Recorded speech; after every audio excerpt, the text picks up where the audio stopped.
to assessment. And remember, it's broken down into 3 parts. Part 1 is going to cover everything we did in the Unit 2 test, the parallel and perpendicular lines of logical reasoning. And if you do better on that than you did when we took the Unit 2 test, it will replace that grade. Part 2 can replace your Unit 3, your congruent triangles grade. So if you didn't do well in your congruent triangles, then it can replace that test grade. And then Part 3 is going to cover the stuff we did last week that we had the videos on, and it's going to count as just a little quiz grade, okay? Because we didn't test over it was such a short little unit. All right, so let's go through this and answer any questions that we have. Your answer sheets that I gave, or your papers that I gave you, are yellow because the campus, the school room where we have the copy room, was out of white paper this morning, so you got yellow because it's what I had. Okay. All right, so Part 1. It says, write an equation of a line that passes through the point t, 6, -12, and is perpendicular to the line y equals 3x plus 22. So remember, we want to be perpendicular. And if I want to be perpendicular, that means it's the opposite and reciprocal of the slope. And remember, reciprocal just means it's flipped over.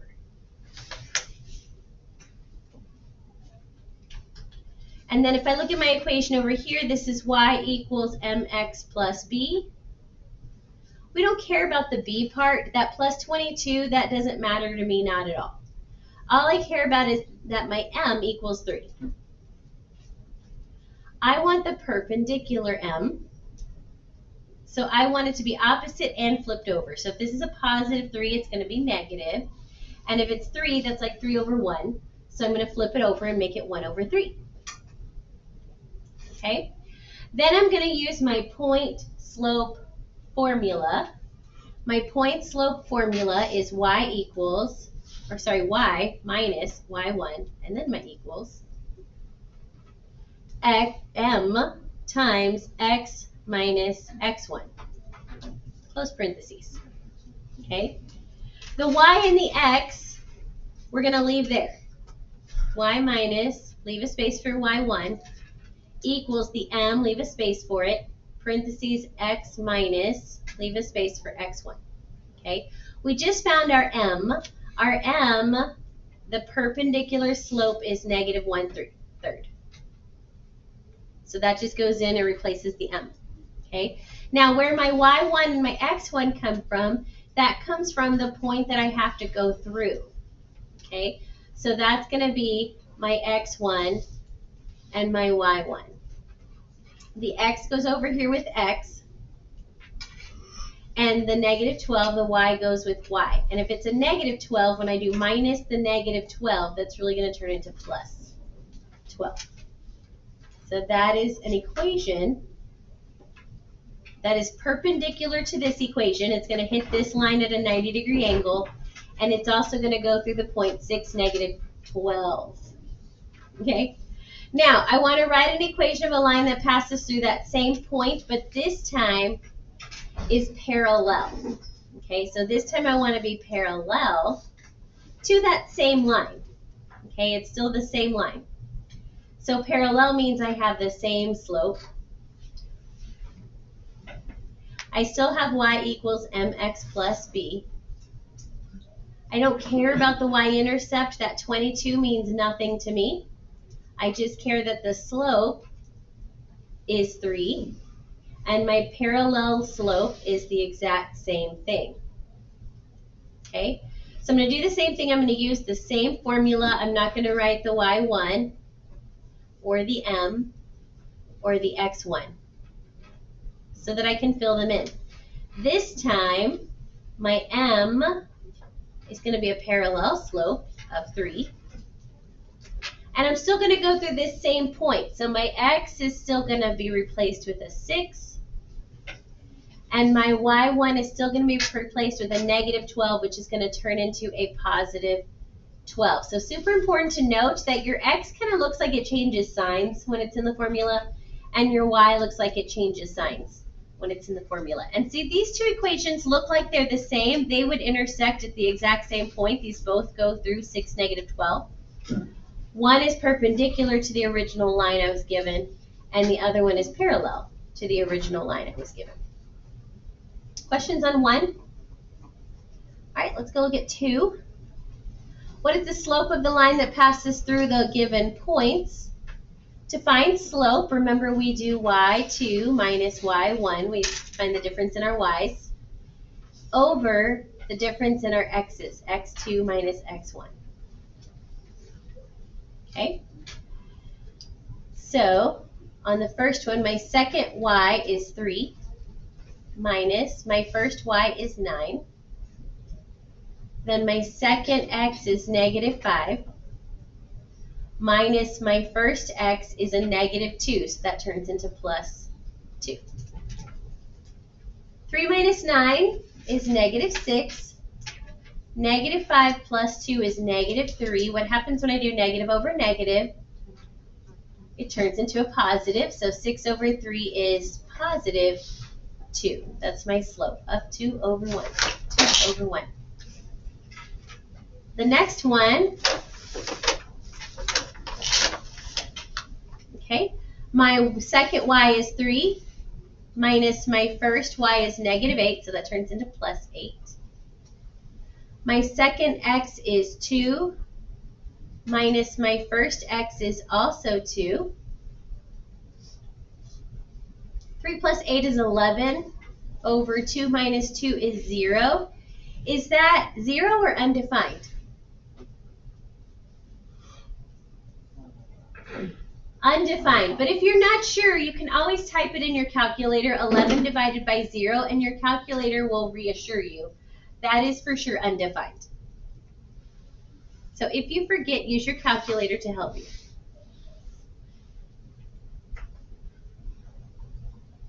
Okay? And then the last one over here, my second y minus my first y, my second x minus my first x is a negative 4, so that turns into a plus 4. 9 minus 9 is 0. 5 plus 4 is 9. And again, if you're not sure, 0 divided by 9 is 0. So I know sometimes we forget when it's undefined and when it's 0. Use your calculator to help if you're not sure. Okay, questions on 2. Okay, number 3. Using the property of parallel lines having equal slopes, we can conclude that the slope of a line parallel to the line y equals negative 1 or negative 3 halves x plus 8 would have a slope of what? Negative 3 halves. Right? Because we have this property of parallel lines that have equal slopes. So if I have to be parallel to this one, they have to have the same slope. The reasoning we use to make this conclusion is there's 2 types of reasoning: inductive, patterns and observations, or deductive, definitions, rules, facts. Which one is this, inductive or deductive? Deductive. We use the property, right? And the property are the facts about something. So that would be deductive.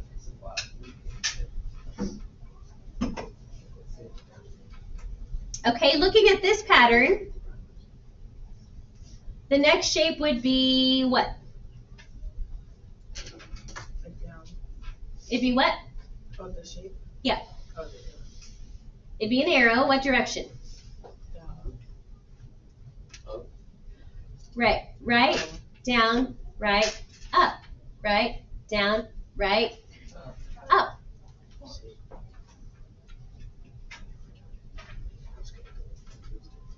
And then what kind of pattern do I have inside of it? None, right? I have completely shaded, striped, striped, checkerboard, checkerboard, nothing, nothing, right? Empty, empty. All right, did we use inductive or deductive reasoning? Inductive. We looked at this pattern, right? It even has the word pattern there. Inductive.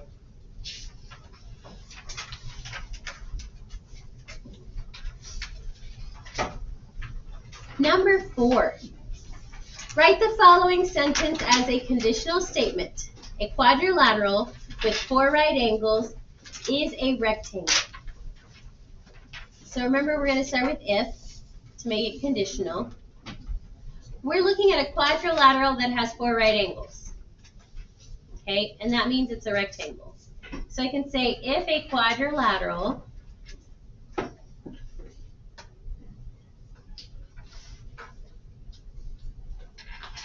has 4 right angles,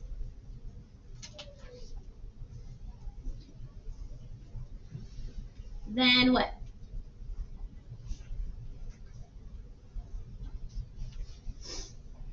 A quadrilateral with 4 right angles is a rectangle. If a quadrilateral has 4 right angles, then what? It's a rectangle.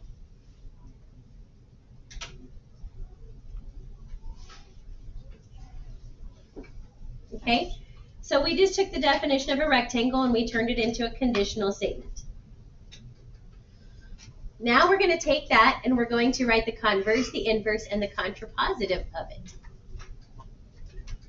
So starting with the do you remember the key word for converse? Switch.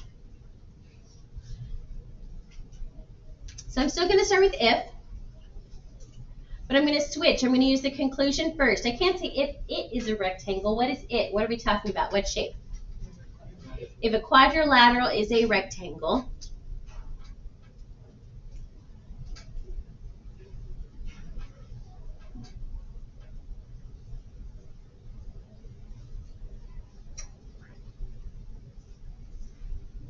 then now we can say it has 4 right angles.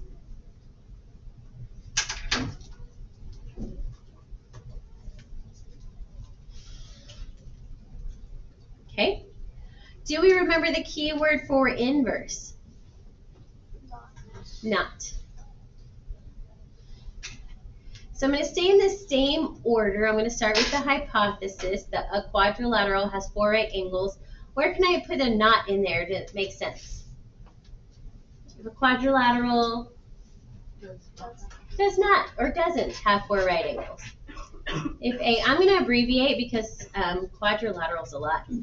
If a quadrilateral does not or doesn't have 4 right angles,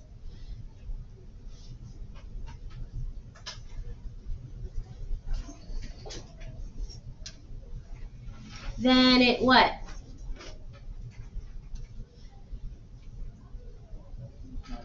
It is not a rectangle.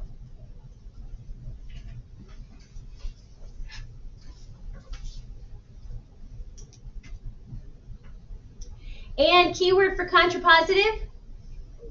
Both. So it's kind of like we merge these two together. You take this one and put a not in it, or you take this one and switch it. Okay, so I'm going to start with if.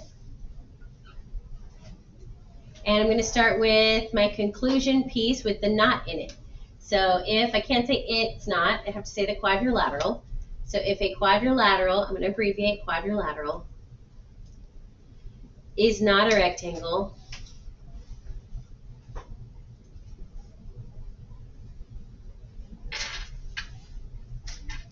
then it what?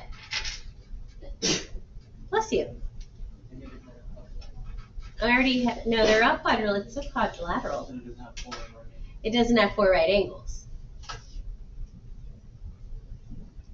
Does not have 4 right, can I squeeze it in?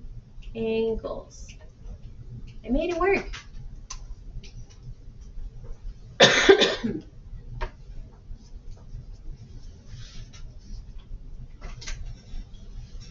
All right, the next thing we're going to do is talk about counter examples. On a counter example, we need to remember that we want the hypothesis of our sentence needs to be a true statement with our counter example.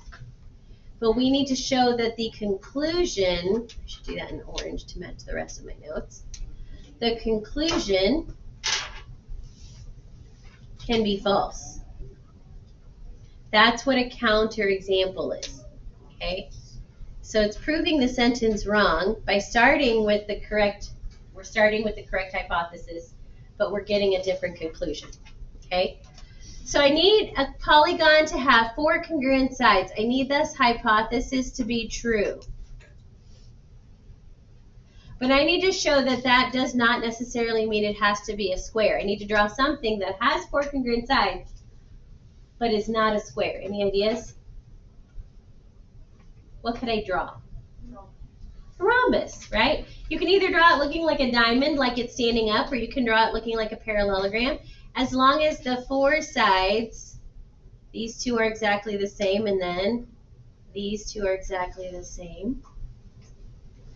In geometry, we call that a rhombus. Out in the world, if you turn it on its side, we call it a diamond. Okay? So remember, to be a square, not only do you have to have 4 equal sides, but you also have to have 4 90-degree angles. Okay? All right, the next one's a little trickier. If 2 angles share a side, then they are adjacent. So if I have 2 angles sharing a side, so let me just draw one angle. We'll call this angle A, B, C. If they share a side, then they are adjacent. So let's say that they're going to share this side right here. They share ray BA. Where can I draw the other ray on the pink angle so that it's not adjacent to the green? There's 2 different options.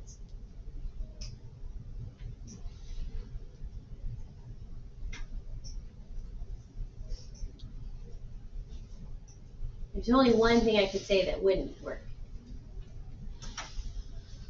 So the only thing that would make it adjacent means next to, would be if I drew it down here, because then right this angle and this angle, they would be adjacent, right? So I can't do that because those are adjacent, so that's not going to work.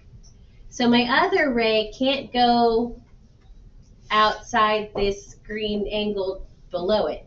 But it could go inside of it because my adjacent angles can't sit on top of each other, right? So it could either go in here and say the pink one's inside the green one, or it could go out here and say the green one's inside the pink one. You could either way do it either way. I'm going to do it the second way. I'm going to call this D. And I can see that ABD overlaps ABC. And so they're not adjacent to each other because they're overlapping. But they do share this side. They have this side in common. Okay, so here is a counterexample to this sentence where 2 angles are sharing a side, but they're not adjacent. Okay? All right, the next one, in the figure below, line A is parallel to line B. That's important. Line A is parallel to line B, because that gives us lots of information about angle measures. Draw a star in each angle that has the same angle measure as the angle with the same star. Okay? So I have a star here. I know the vertical angle to it is exactly the same size. And then because my lines are parallel, I know the one alternate interior to this one, right? Those are congruent. Alternate interior angles are congruent when I have parallel lines. So that one gets a star. And then the one vertical to that gets a star. It would be corresponding to my original star.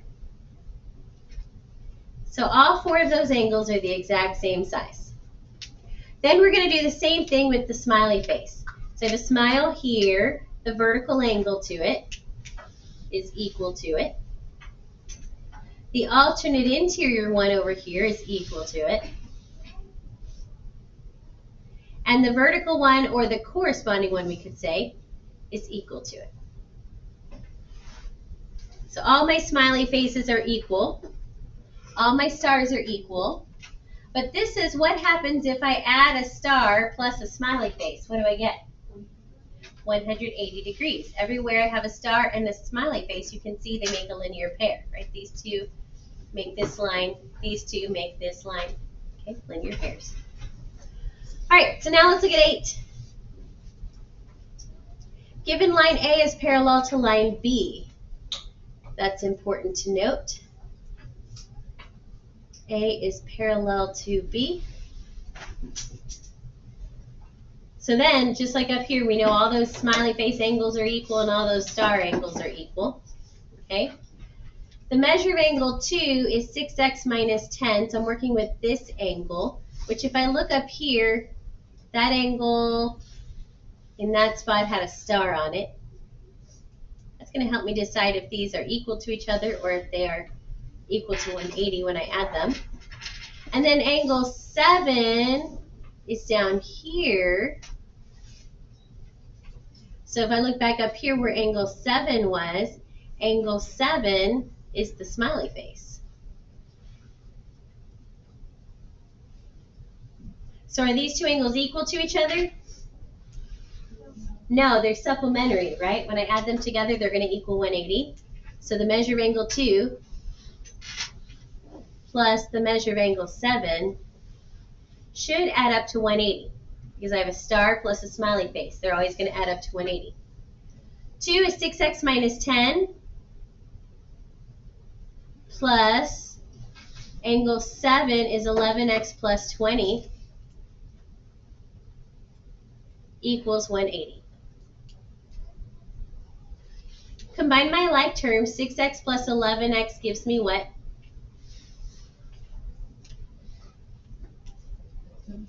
17x. Oh, that's thicker than I want that to be. 17x. And then my negative 10 plus my 20 is plus 10. Subtraction property of equality. 17x equals what? 170. Division property of equality. And x equals 10. Find the measure of angle 7. So angle 7 was 11 times x plus 20, and x is 10. So that's 110 plus 20. How big is angle 70? Or angle 7? Angle 7 is 130. Then it says find measure of angle 8. We haven't even talked about angle 8. How big is angle 8? 50, right? Because that's one of the star angles. So these two add up to 180. 50. It'll be the same as this one. So you could also plug that in here. 60 minus 10 is 50. All right, so that's part 1. That's unit 2 was a long unit. So that's like 50% of your test is unit 2. Or part 1, unit 2. Part 2, unit 3, congruent triangles. For each pair of triangles below, identify, if possible, the congruence postulate that can be used to prove they are congruent. So remember, we have side, side, side, and that's where you have two triangles that have all three sides congruent to each other. We have side, angle, side. That's where you have two sides and the angle where they come together. Remember, we have angle, side, angle, which is two angles and the side that connects them.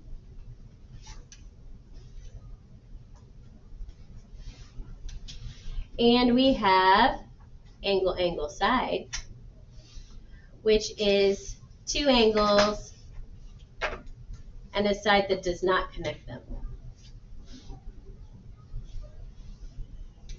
And then we have the special case, because remember angle, side, side, which makes a bad word with an acronym.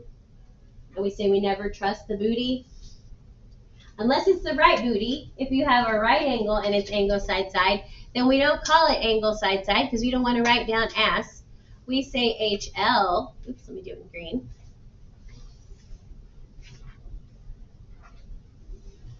And it looks like angle, side, side, except our angle, when I have my two sides, our angle is a right angle.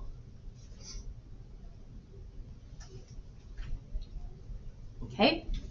So those are our 5 options. If it doesn't match one of those 5 things, then we say not possible. Okay? So when I look at the first one, I can see I have a single tick mark matches a single tick mark. I can see an angle arc mark matches an arc mark. So there's angles. Oops, I didn't do that in orange. And then I have, even though it's not marked, I have this reflexive side with the reflexive side. So look at my two markings. Do they match one of these? Which one is it? Side angle side. If you have a hard time seeing it, you can always sketch it off of the picture. I can see this side looks like this, and this side looks like this. So you can always draw it off the picture too. Sometimes it's easier to see. The next one, I can see I have a single tick mark that matches a single tick mark. Oops, I didn't do that in orange. I still didn't do it in orange. I have a double tick mark that matches a double tick mark. And then I have this reflexive side that matches itself. So which one, if any, is that? Yeah, I have all three of these sides, all three of these sides. I have two complete triangles highlighted, so that is side, side, side. Side, side, side congruence. All right, on the next one I have an angle that matches an angle. I have a tick mark that matches a tick mark. That's all I have marked, but what else do I know in this picture? I know the vertical angles are equal. Okay? So this one's a little harder to see, perhaps. I have two circles that are connected there. And on this one, I have the two circles that are connected there. So which one is this? Angle, side angle. Congruence. And this last one over here, unusual, but they gave it to me. They put a tick mark on the reflexive side. They didn't need to, because I already knew that these were the same. And then I have a double tick mark here that matches with the double tick mark here. And I have this right angle that matches with this right angle. So if we were to draw these separately, I have this with a little right angle here. And over here I have this, oops, I didn't do that in blue. Thought I switched. With a little right angle here. Which one is this? Yeah, if I were to write them out next to it, this is an angle, and this is a side, and this is a side. So the angle's not here where they come together. So it's angle, side, side, which is S, and we don't want that. But because this is a right angle, I have a hypotenuse, and I have a leg congruent to a hypotenuse and a leg. So we say HL congruence. Okay? Number 10, determine if the triangles below are congruent, then complete the congruence statement. All right, so they don't really look congruent. The one on the right looks a little shorter to me, but remember, we can't ever go by what our eyeballs tell us. We have, unless they tell us something is for sure to scale. So I'm just going to check it. I can see for sure I have some congruent things. I have a 90-degree angle that for sure matches a 90-degree angle. So that kind of makes me think hypotenuse leg. But I have this angle that matches this angle, which we don't usually see too much in hypotenuse leg. And then I have this hypotenuse, this segment, single tick mark, matches this one, single tick mark. So if I look at just what I have, if I were to write them separately, I have a single tick mark, an angle, and a right angle. And then on my blue side, I have that hypotenuse with the single tick mark, an angle, and a right angle. So to be hypotenuse leg, I have to have a hypotenuse and the leg. I only have one side, I just have a hypotenuse. A hypotenuse congruent to a hypotenuse. So just because you have a right angle, don't automatically assume it's going to for sure be hypotenuse leg. Okay? Yes. I'm going to find my glasses.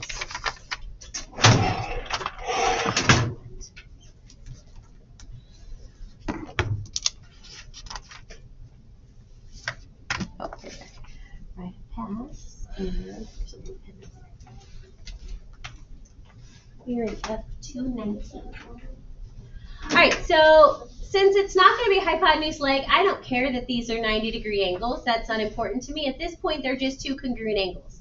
So once I do that, it might be easier to see what this is. How are these congruent? It's what? Angle, angle, side. Yes, please.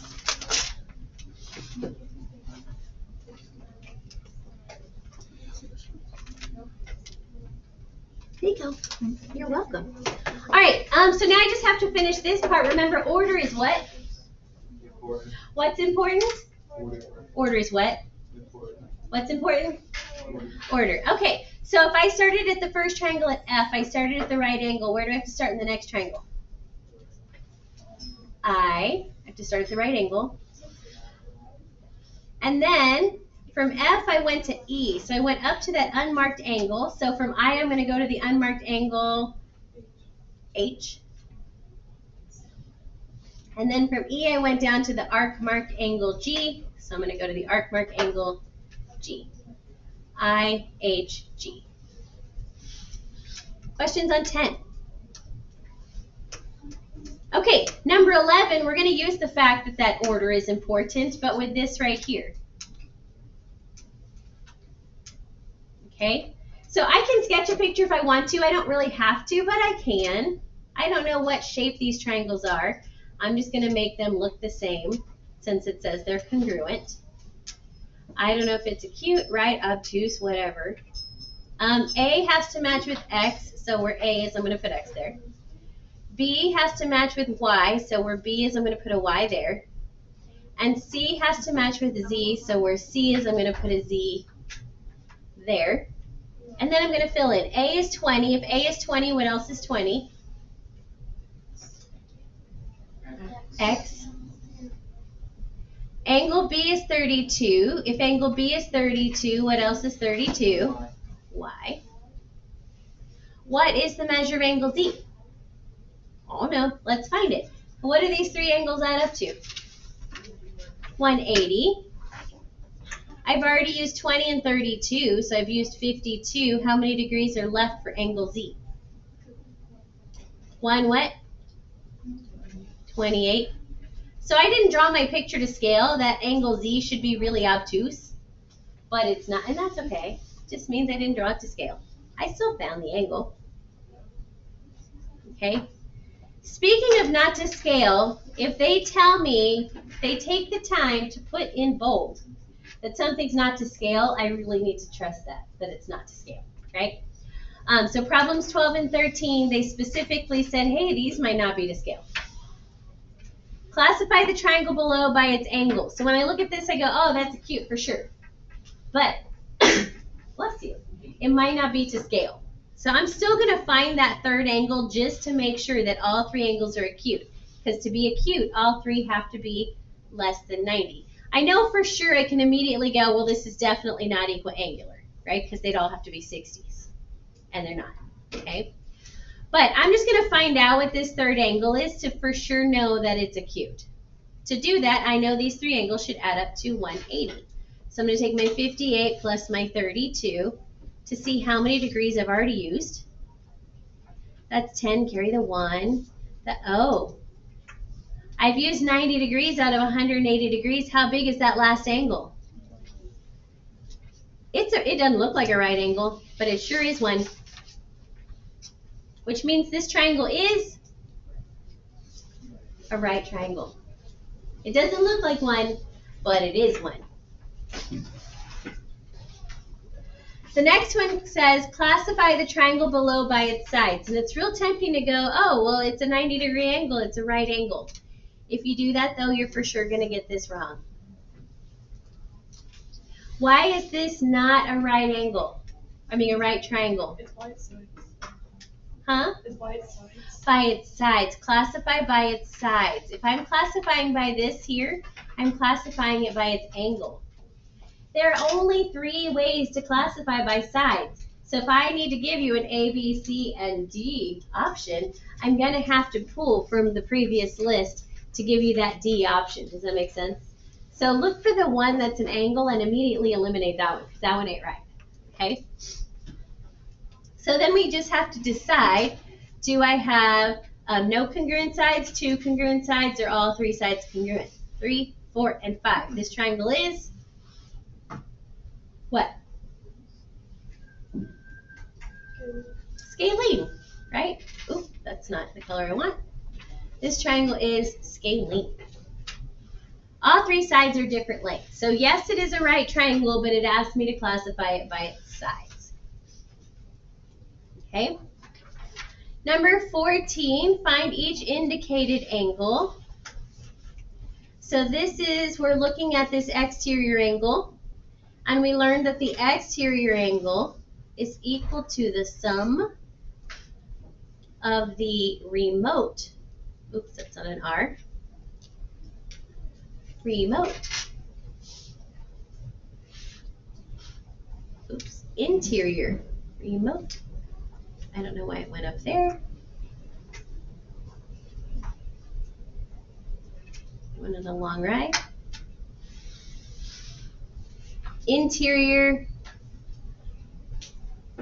angles.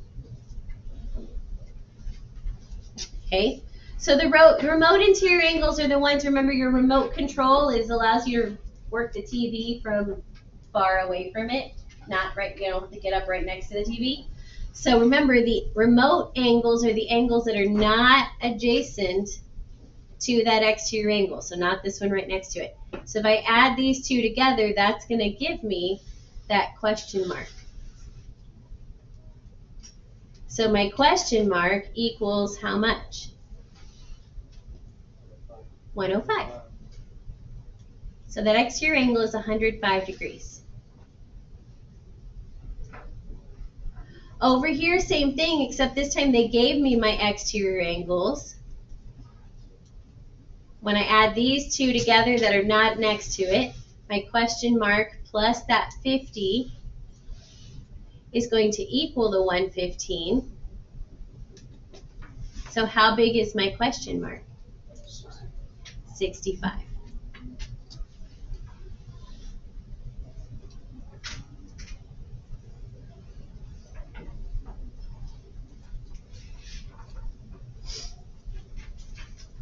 Okay. All right, that was part 2. That's going to be about 30% of your test tomorrow. So part 1 is 50%, part 2 is 30%, and then part 3 only covers last week, so it's only 20% of your test. Okay, similarity and proportions. In the figure below, ABCD is similar to EFGH and has a scale factor of 5 to 2. Now, because they gave me this scale factor like this, I know they're telling me that ABC comes first, ABCD. So it's on top. EFGH comes second, so it's on the bottom. So this will always be on the top. This one will always be on the bottom. They're telling me it has a scale factor of 5 to 2. If the perimeter of ABCD is 40 units, find the perimeter of EFGH. The perimeter is reduced to the same scale factor. So I just have to make another fraction. The perimeter of ABCD is 40. Is that going to go in my top or in my bottom? Top. ABCD is on the top. So 40. And I want to find the perimeter of the other one. I'm going to call it P for perimeter. You can call it X if you want. All right, when I cross multiply 5 times my perimeter equals 2 times 40. Divide, division, property of equality. What's the perimeter of the second quadrilateral? 16. Units, I don't know.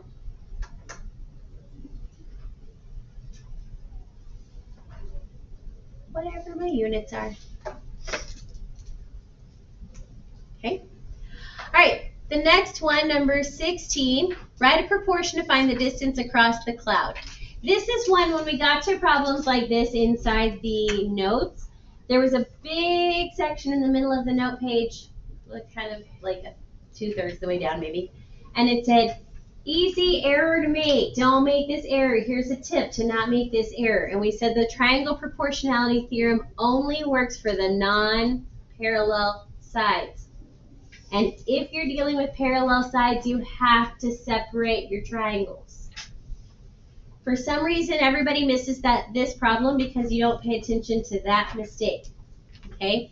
So look at this picture. I'm trying to find out how far it is across this whole cloud.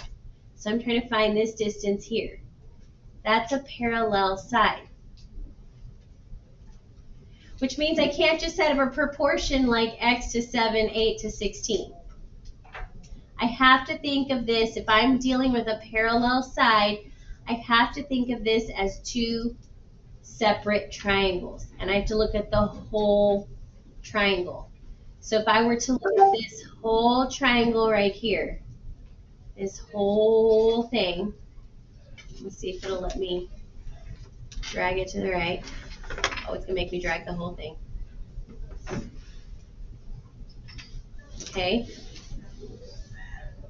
If I take that whole big triangle, okay, and then I take this whole small triangle,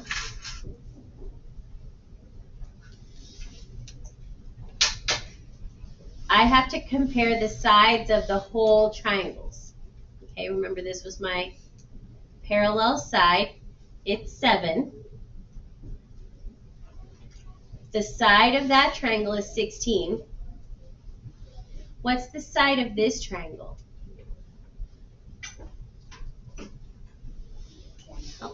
24, right? This whole side is 24. If you use just that little 8 in your proportion, you're going to get this problem wrong. Okay? So now, let me fix this just so my colors line up. Okay? Now I have 8 different proportions I could make, and they're all correct. So you get to kind of, it's almost hard to go wrong on this. It can be done, but it's hard. All right, once you have these separated, then you just compare x to something. The only thing you can't compare x to is 16. Do you want to compare it to the 7, like parallel side to parallel side? Or do you want to compare it to its own triangle? Doesn't matter. To what?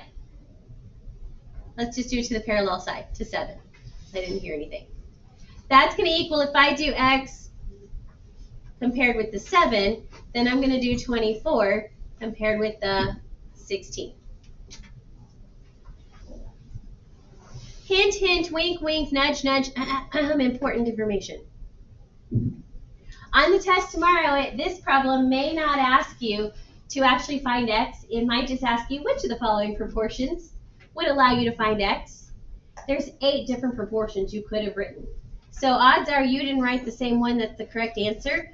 Check diagonally. You're looking for the one where the x and the 16 are across from each other. And then you're looking where the 7 and the 24 are across from each other. That's the one that's going to be the correct answer. Okay?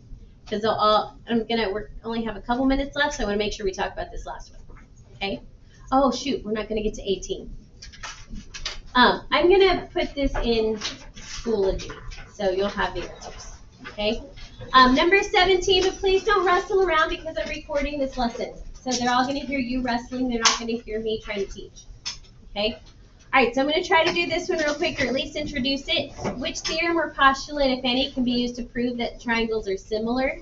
You have the angle, the side angle, side, and you have the side, side, side.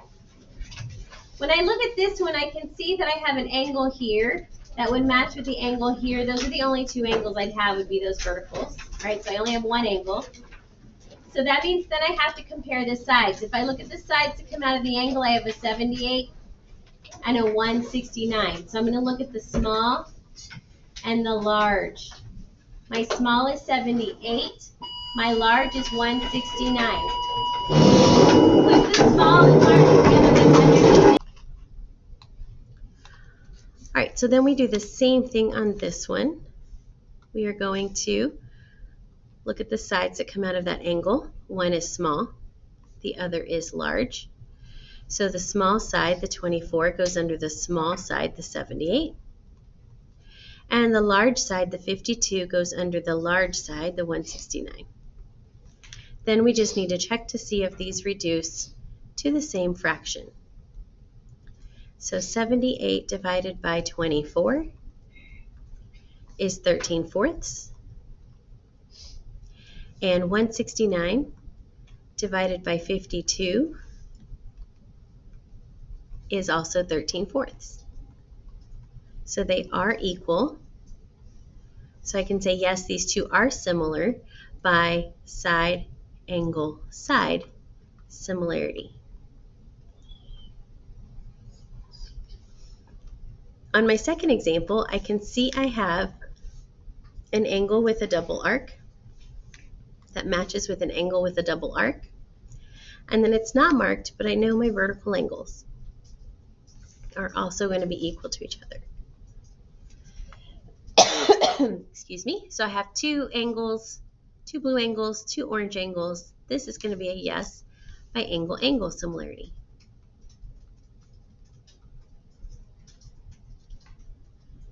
And then my last one down here, number 18, given B and E are midpoints. So if I have midpoints and they are connected, then that segment there is a mid-segment. And mid-segments have two properties.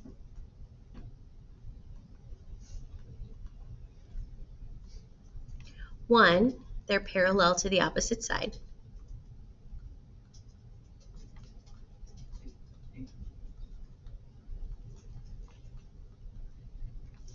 So this piece here is going to be parallel to this piece here. And two, the mid-segment is 1/2 the opposite side. So if this mid-segment is 16, then the side opposite, this is half of this. So that means this whole thing has to be 32. So my 6x plus 2 has to equal 32. I'm going to subtract 2 on both sides. 6x equals 30. Division property of equality, 6, gives me that x equals 5. All right, that's everything you need to know for the